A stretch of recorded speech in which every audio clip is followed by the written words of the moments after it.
สวัสดี FC และท่านผู้ชมค่ะสำหรับคลิปนี้แอดมินมีเลขผู้ใหญ่ใจดีมาฝากมาตอนท่านผู้ชมผู้ฟังค่ะซึ่งผู้ใหญ่ใจดีให้เม็ดเดียวค่ะท่านผู้ชมลางเม็ดเดียวเนาะค่ะแล้วก็แอดมินจะสรุปแนวทางทั้งหมดที่แอดมินคำนวณได้เนาะค่ะมาฝากท่านผู้ชมก่อนผลรางวัลจะออกในมืออื่นเนาะค่ะวันที่1 ตุลาคมค่ะท่านผู้ชมมื้อนี้เนาะค่ะแอดมินก็มีไปไหว้เจ้าปู่จุมค้ำเนาะค่ะเป็นศาลคูบ้านคูเมืองของอำเภอบรบือค่ะเป็นศูนย์ยึดเหนี่ยวจิตใจเนาะค่ะเป็นสิ่งศักดิ์สิทธิ์สายมูค่ะท่านผู้ชมสิ่งที่มองบ่เห็นเนาะค่ะแอดมินก็เชื่อถือปู่เนาะค่ะก็ไปขอโชคขอลาภกับปู่มีการจุดธูปแล้วก็มีการเสี่ยงเซียมซีแนวทางเลขงวดวันที่1 ตุลาคมให้ FC ทั้งช่องเนาะค่ะซึ่งเสี่ยงเซียมซีเนาะค่ะได้เลข3แล้วก็อีกอันหนึ่งก็ได้เลข2กับเลข1ก็รวมกันก็เป็น3 2 1ค่ะท่านผู้ชมค่ะแล้วก็มีเลขจุดธูปเนาะค่ะเสี่ยง3ตัวเพราะว่าก็เคยมีเนาะค่ะไปจุดธูปปู่ให้3ตัวตรงๆหลายงวดค่ะท่านผู้ชมหลายครั้งเนาะค่ะที่คนในหมู่บ้านเพิ่นไปจุดเพิ่นได้โชคเนาะค่ะเพิ่นก็เชื่อมั่นในปู่เนาะค่ะงวดนี้ก็ขอให้โด่งขอให้ดังเด้อปู่ขอให้ดังไปทั่วประเทศทั่วโลกเลยเนาะค่ะเพราะว่าเผื่อมี FC อยู่ต่างประเทศเห็นคลิปนี้เนาะค่ะ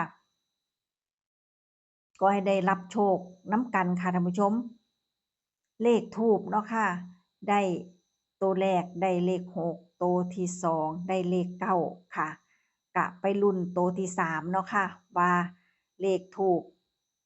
ออกมาแล้วค่ะท่านผู้ชมเป็นเลข6 9แล้วก็2ค่ะท่านผู้ชมมักนำบ่เนาะค่ะถ้ามักก็ไปหาหยิบจับสลากกินแบ่งรัฐบาลค่ะท่านผู้ชมถ้าบ่ชอบก็ผ่านดูเพื่อความบันเทิงเนาะค่ะ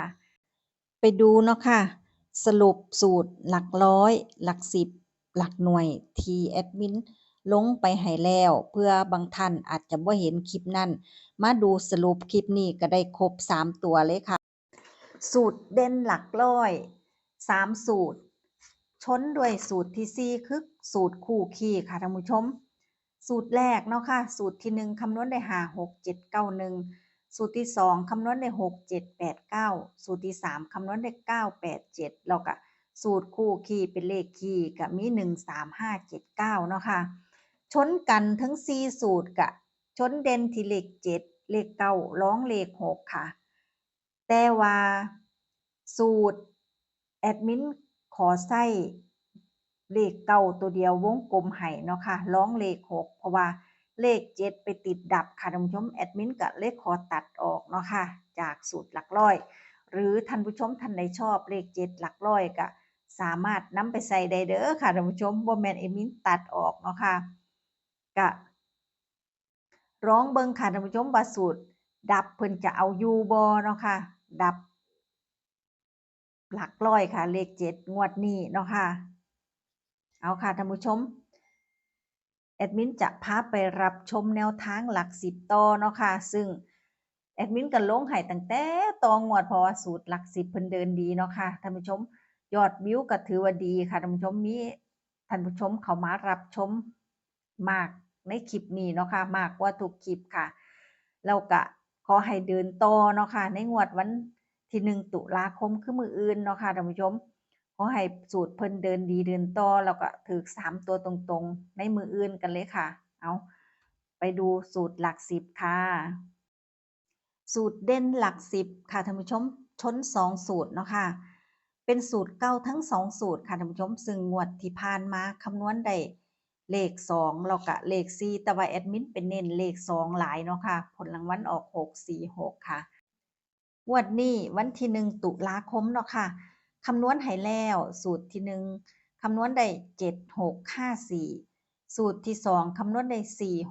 4602ซึ่งไปชนกัน2สูตรที่เลข4กับเลข6ค่ะท่านผู้ชม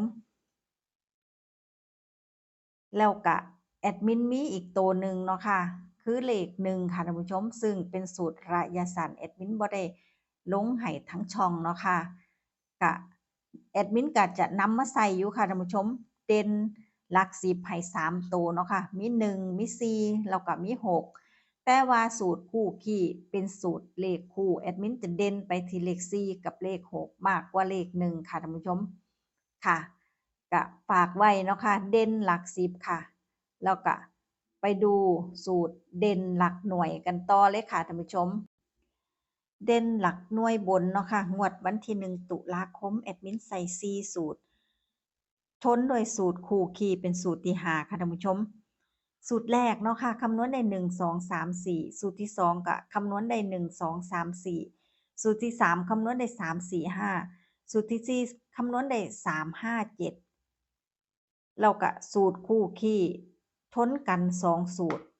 ได้เลขคีย์เนาะค่ะแอดมินก็มั่นใจล่ะค่ะท่านผู้ชมสูตรหลักหน่วยคู่คีย์เนาะค่ะเพราะว่า2สูตรมาชนกันแอดมินว่าน่าจะมาเด่นที่เลขคีย์ค่ะลองไว้แน่เนาะค่ะเลข4เพื่อว่าสูตรคู่คีย์เพิ่นผิดเนาะค่ะสูตรคำนวณได้เลข4มีอยู่3สูตรค่ะท่านผู้ชมแอดมินก็เลยลองไว้เนาะค่ะเอาค่ะก็สรุปล่ะค่ะท่านผู้ชม เด่นหลักหน่วยที่เลข3กับเลข9รองเลข4ค่ะค่ะท่านผู้ชมก็มีอีกเนาะค่ะซึ่งสูตรที่แอดมินคำนวณเด่นตัวเดียวจะมีอยู่4สูตรค่ะไปดูสรุปกันเลยเนาะค่ะหลักร้อยให้เด่น9รอง6หลัก10ก็มีเด่น4กับ6รอง1ค่ะหลักหน่วยเด่น3รอง เก้าแล้วกันค่ะท่านผู้ชม1กับ4แอดมินขอตัดออกเนาะค่ะจับคู่ก็จะมี43กับ63ค่ะตัวรองก็จะมี41 61 44 64 49กับ69ค่ะเป็นตัวรองค่ะท่านผู้ชมซึ่ง3ตัวเนาะค่ะแอดมินก็มีจับให้963 969แล้วก็663ค่ะท่านผู้ชมซึ่งแอดมินมีเน้นให้อีกตัวหนึ่งเนาะค่ะเป็น คือเลข962ค่ะท่านผู้ชมซึ่งเป็นเลขที่จุดธูปได้เนาะค่ะท่านผู้ชมก็หมุนเอาแล้วกันค่ะมันเลขธูปมัน692กับ962ก็ได้เนาะค่ะเพราะว่าหลักร้อยเราได้เก้าค่ะท่านผู้ชมจับไปค่ะแล้วก็6ได้6เป็นหลัก10เนาะค่ะก็จับ962ไปแล้วกันค่ะท่านผู้ชมสำหรับเลขทูปเนาะค่ะแอดมินก็จะเด่นเพิ่มให้อีกตัวหนึ่งค่ะ แล้วก็จำได้บ่ค่ะสูตรเด่นตัวเดียวแอดมินมี4สูตรเนาะค่ะสูตรที่ลงตอนแรกเลยได้6กับ2ค่ะเป็นคู่โตดกันเนาะค่ะอาจจะมานำกันก็ได้ค่ะท่านผู้ชมอีกสูตรหนึ่งเนาะค่ะได้เลข4แล้วก็ได้เลข3ค่ะท่านผู้ชมให้พิจารณาเบิ่งแหน่เนาะค่ะสูตรเด่นตัวเดียวค่ะแล้วก็มีแนวทางเด่นล่างอีกค่ะท่านผู้ชม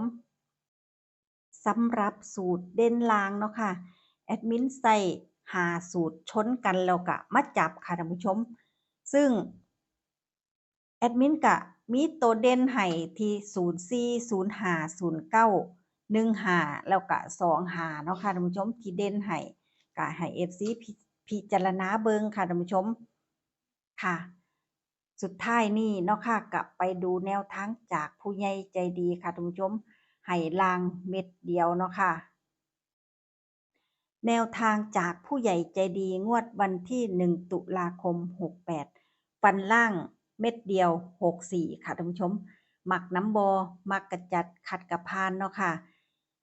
สุดท้ายนี้แอดมินก็ขอกราบขอบพระคุณท่านผู้ชมผู้ฟังทุกท่านค่ะที่เข้ามารับชมรับฟังคลิปนี้